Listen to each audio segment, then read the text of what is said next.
Oklahoma reserves. Gentleman from Massachusetts. Mr. Speaker, can I inquire of the gentleman from Oklahoma how many more speakers he has?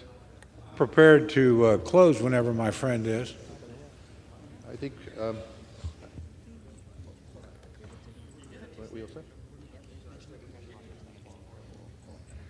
I'm prepared to close as well. Mr. Speaker, I yield myself the remaining time. Gentleman is recognized for his remaining time, which is 5½ minutes. Mr. Speaker, the last time House Republicans were in charge, they ended their time in power with a government shutdown. They controlled the House, the Senate, and the White House, and they shut the government down and walked away.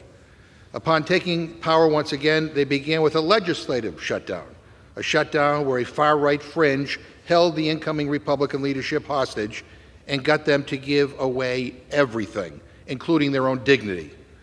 What's clear from all of this is that the Republican Party no longer cares about governing.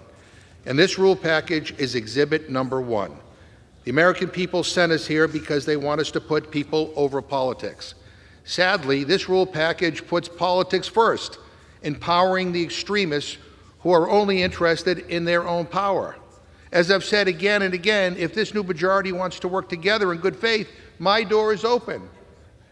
But if this is their plan, they've clearly chosen to become a party that embraces election deniers and extremists.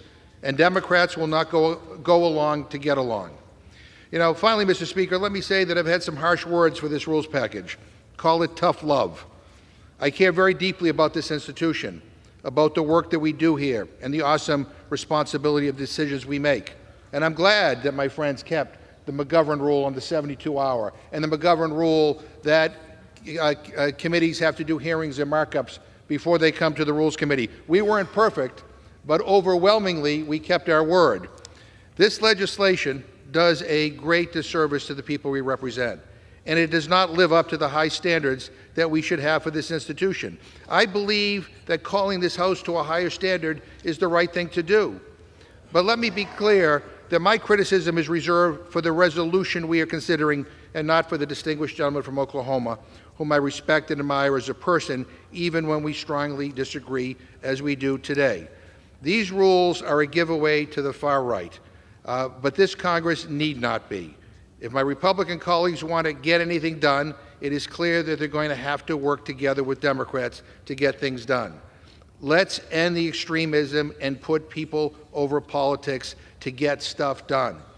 People do not want government shutdowns. People do not want to see us default on our financial obligations. People want us to get stuff done and to keep the lights on. The last 2 elections were a rejection of extremism. My friends predicted an overwhelming Republican majority in the last election, and instead they got a pink splash because the American people, Democrats, independents, and a lot of Republicans said, you are too extreme. So put the extremism behind you. I urge the Speaker to work with Democrats and not just work with a small fringe group in the Republican conference, but to work in a way to move the people's agenda forward. I urge a no vote on this resolution, a no on the previous question, and I yield back the balance of my time. Gentlemen.